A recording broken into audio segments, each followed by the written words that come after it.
Allez, salut à toi, j'espère que tu vas bien. J'avais promis de te faire la vidéo du véhicule qui est juste à l'arrière. C'est une Dacia Stepway de 2023. Donc je vais te faire la vidéo tout de suite. On y va pour la vidéo.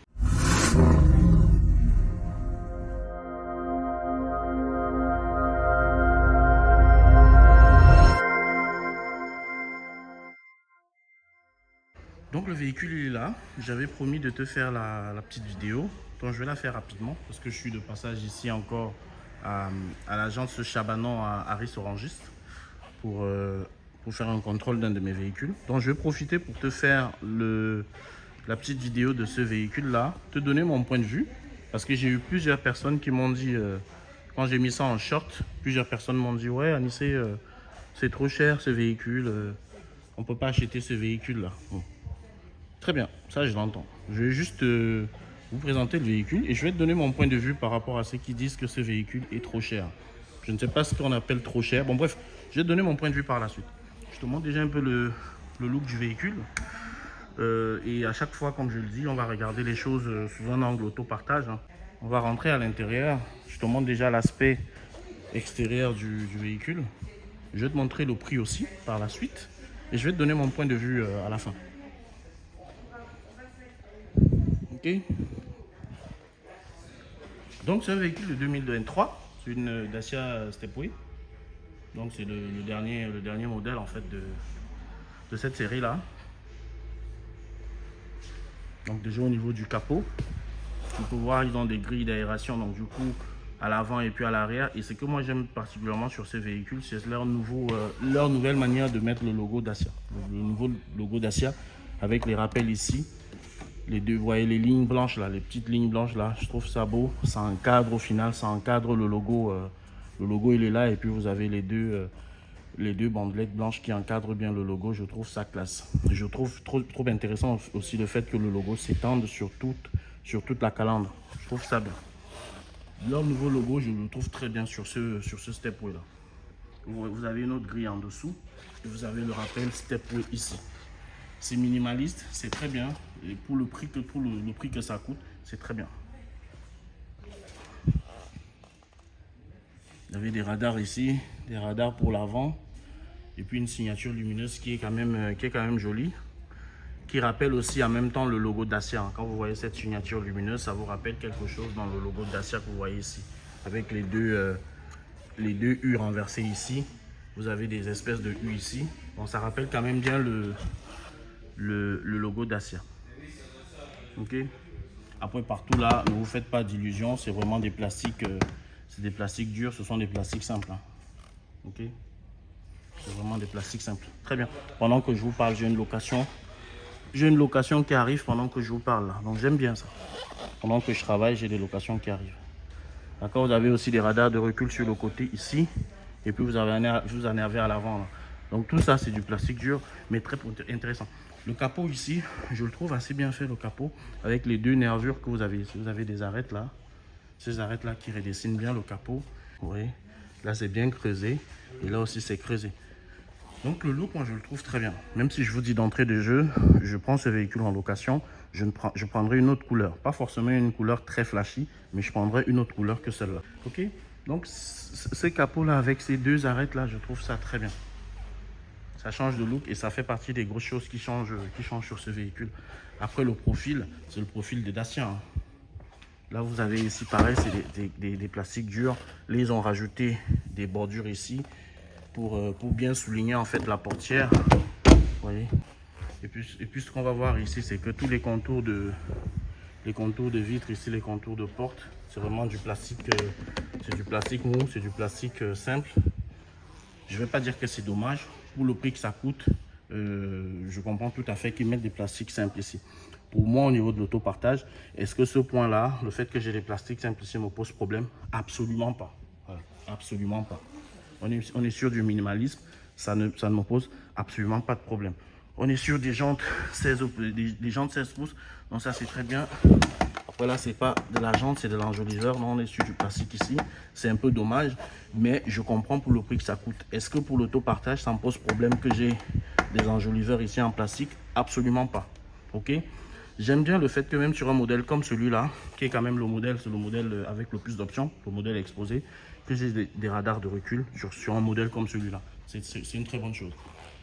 Donc voilà, on est sur de la Stepway. L'avantage, c'est que j'ai aussi déjà les barres de toit ici. Très important pour ceux qui voudront louer des accessoires. On a déjà des barres de toit intégrées directement au modèle de base. On va un peu regarder l'arrière. Donc l'arrière, vous avez deux rappels. Vous avez un rappel Sandero ici, qui est très bien. J'aime la manière dont il est écrit. C'est un peu plus texturé. Là, vous avez de la texture. C'est très bien. Il faut voir si dans le temps, ça se décolle ce truc. Donc c'est un peu plus texturé et c'est très bien. Là aussi, cette manière de disposer Dacia, comme je vous ai dit pour l'avant, j'apprécie beaucoup. Pareil, radar de recul. Vous avez une grande barre noire ici, ok, qui permet de faire la limite, de bien délimiter le coffre. Donc voilà. Donc le coffre d'entrée de jeu, il n'est vraiment pas profond, ok. Et je vais vous montrer la raison. La raison pour laquelle, c'est que vous avez une roue de secours à l'arrière, un peu plus bas, qui vous fait une partie, qui prend la moitié du coffre, quoi. Voilà, ok. Donc comme ça, c'est vraiment beaucoup plus petit. Après là, il y a l'avantage, comme je dis, de pouvoir mettre un coffre de toit là-dedans. Ok. Alors, je vais te montrer.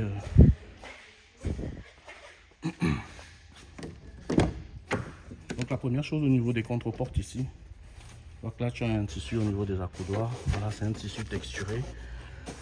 Très bien, très bien, très bien, parce que moi je vois les choses d'un côté autopartage, très bien, parce que on est sur une couleur un peu noire, donc j'imagine elle va pas se salir très souvent.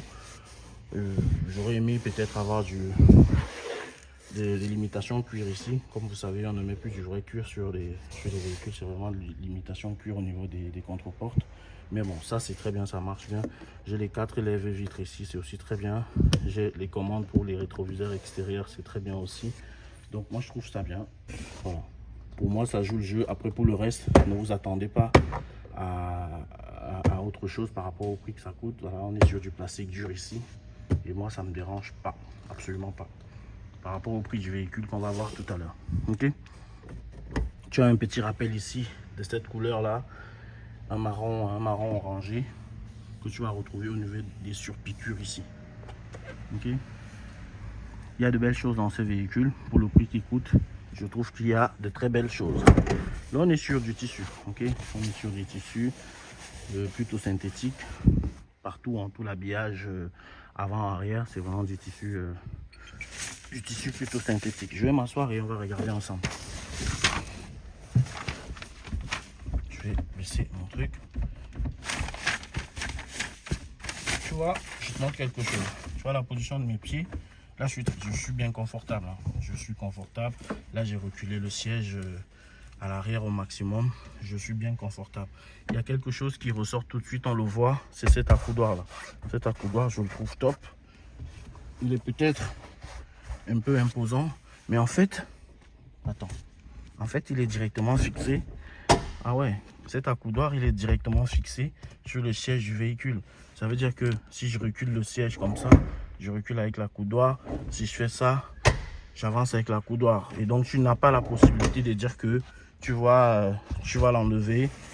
Tu peux l'enlever comme ça. J'avais pas vu. Mais tu n'as pas la possibilité de l'avancer ou de le reculer. Si tu veux l'avancer, ben, il faut que tu avances le siège. Tu veux le reculer, il faut que tu recules le siège. Mais c'est très bien le fait qu'il soit en position haute. Moi, lorsque je conduis un véhicule comme celui-là, les accoudoirs, je m'en sers énormément parce que je fais beaucoup de route. Donc l'accoudoir. Et puis voilà, il est confortable. Le volant, on va regarder quelque chose. Le volant, tu vas pouvoir le modifier en longueur, et puis en hauteur, et puis tu peux l'avancer. Comme j'ai une seule main, j'ai pas 3 bras. Là, j'ai une main qui tient le stabilisateur. Donc le volant, en fait, il y a le petit joystick ici, là, qui te permet de le relever ou de le baisser. Là, par exemple, je vais le relever. Là, je le baisse. Là, je le relève. Je peux le ramener vers moi. Je le tire ou je le ramène un peu plus en bas. Je le pousse. Ok. Donc, je remets le joystick. L'écran central, c'est du classique. Là, on a quelques boutons ici au niveau des commandes. On a le gros logo Dacia qui apparaît ici. Le volant, pareil, c'est du faux cuir. L'habitacle, pour être honnête, je me trouve un peu à l'étroit. Okay? Il n'est pas très vaste, mais je pense qu'il fait l'affaire une fois de plus pour le prix qu'il coûte. J'ai une console ici, là, je ne vais pas pouvoir mettre en route. J'ai des boutons ici, ça me rappelle le Renault Capture. Une boîte 6 vitesses. J'ai la ventilation, l'aération et ce modèle exposé. Il a une climatisation. Le modèle sans option est sans clim. Donc, plutôt, il faut clairement dire que pour l'autopartage, je vais prendre le modèle avec clim. Donc, c'est le modèle à 18 000 €. Donc, la boîte à gants, celle-là n'est pas réfrigérée. Et puis, elle est quand même petite. Mais elle joue le jeu. Ok. L'habitacle, le ciel, voilà, c'est de la matière. Hein, c'est un tissu synthétique. Que dire d'autre? On a des prises USB ici. Qu'est-ce que je peux dire d'autre? Après, les commodos, bah, c'est les mêmes. Hein. On a juste celui-là qui est un peu plus mastoc. Mais globalement, je pense que c'est les mêmes. L'écran, je ne peux pas l'allumer. Donc, voilà. Je voulais te montrer un peu ça. Là, on est en boîte manuelle. Peut-être je prendrai le modèle en boîte auto. C'est sûr. Je ne sais pas si... Pareil là. C'est vrai que ici tu as 3 places, même si la place centrale elle est quand même un peu étriquée, mais je trouve qu'elle joue le jeu. Ça va. Tu as une place comme ça, tu as la place centrale, elle joue le jeu. Je peux dire que j'ai vraiment 3 vraies places. Ok. Une fois de plus pour le prix que ça coûte, ça me va. Les lèvres individuelles pour chaque portière. Vous avez les grands haut-parleurs qui sont bien. Pareil ici, on a des petits éléments ici, des petites poches pour pouvoir mettre des objets. Dommage que à ce niveau, on n'a pas un rappel pour avoir de la ventilation, de l'aération pour les passagers qui sont à l'arrière. C'est dommage. Donc on peut mettre de l'isofix ici. Ça coûte. Je vais aller te montrer maintenant le prix rapidement. Donc tu peux avoir la présence des personnes qui viennent sur ce modèle là. C'est plutôt voilà, c'est plutôt rare. C'est là. Je vais te montrer le prix. Donc ça c'est le modèle sans option ici. Tu as le modèle sans option et tu as le modèle avec option. Voilà, 18 000. Tu as des options ici, climatisation, pack city, pack navigation, peinture. Maintenant pour les personnes qui m'ont dit en commentaire que non, le véhicule à ce prix-là, il est cher. Bon, déjà, on ne parle pas en termes de cher. On ne va pas dire qu'un véhicule est cher. Le véhicule, il coûte le prix qu'il coûte. Ok, il coûte le prix qu'il coûte. Ce véhicule-là, j'ai fait mon estimation chez Guetaran. Il va te rapporter en moyenne, si tu es dans ma ville, donc à Paris, en moyenne, 420 € par mois. Bon, je pense que je pourrais faire 500 € avec ce véhicule, à condition que je choisisse une couleur autre que celle-là et de voir si je peux l'avoir en boîte automatique. Mais la première chose pour moi, ce serait vraiment de choisir la couleur. Et je vais pouvoir l'utiliser, je vais pouvoir exploiter ce véhicule de manière à parfois même pouvoir dégager plus de 500 € sur ce véhicule parce que je vais faire des choses particulières, je vais rajouter des choses sur ce véhicule et je vais pouvoir le louer à 500 au moins par mois. Donc 420 € par mois, estimation donnée par Guetaran, c'est très bien, mais moi je peux le louer à plus de 420 € par mois en choisissant une couleur différente et en faisant un certain nombre de choses sur le véhicule. Ça veut dire que ce véhicule par an, je me dis il va me rapporter 5 000 € par mois, par an. 5 000 €. Mais je pense qu'il peut largement faire plus de 5 000 € par an. Je vais sur 5 000 €. Après les calculs, je peux les affiner si tu en as besoin. Je peux te faire des calculs beaucoup plus fins. Donc le véhicule, il va me rapporter 5 000 € par an, au moins, mais vraiment au moins. Donc là, j'aurais déjà cassé 5 000 € sur les 18 000 ici. Ok? Mais c'est vraiment 5 000 € au moins sur les 18 000 ici. Il ne va pas rouler plus de 50 000 km par an. Ce véhicule ne va pas faire plus de 50 000 km par an. Ça veut dire qu'au bout de 2 ans et demi, je serai à 100 000, 120 000 km. Et je ne pense même pas que j'atteindrai les 120 000 km, que j'aurai déjà gagné le montant du prix d'achat. Bien sûr, le coût de détention du véhicule est à prendre en charge. Mais ce véhicule-là, en 2 ans et demi, 3 ans et demi, il est complètement remboursé et il commence à nous générer du bonus. Mais les personnes qui disent le véhicule il a un prix élevé, il faut voir comment vous faites les calculs. Après, vous pouvez acheter à chaque fois des véhicules qui coûtent 2 000 € ou 5 000 €. C'est à vous de voir. Là, moi, je vais sur un véhicule à 0 km. En 2 ans et demi, j'aurais peut-être fait même pas 100 000 km. Bon, après, c'est à toi de voir. Ok. Donc je voulais faire ce petit topo avec toi, mais sache que chaque chose se calcule. Chaque chose, tu peux faire des calculs de manière à voir comment tu peux exploiter ces véhicules et tirer le maximum. Moi, je pourrais tirer plus de 500 € sur ces véhicules, sachant que j'ai un véhicule neuf, sachant que je vais être à l'abri de certaines pannes. Bien évidemment, c'est un investissement, parce que claquer 18 000 € tout de suite pour une Dacia, vous trouvez que ça peut être élevé, c'est vrai, mais ça dépend de comment vous voyez les choses et de votre stratégie. Je ne suis pas contre les stratégies d'acheter des véhicules que je n'appelle pas merguez, mais des véhicules qui coûtent pas cher. Moi, je suis pas contre cette stratégie-là. Je suis absolument pas contre. Vous pouvez le faire, mais je voulais juste partager cette petite vidéo avec toi. Dis-moi ce que tu en penses en commentaire. Est-ce que ce que je dis au niveau de mes estimations, ça tient la route? Si tu n'es pas d'accord, dis-moi. Il n'y a pas de souci, on est là pour apprendre. Et puis on se dit à très bientôt pour la prochaine vidéo. Ciao.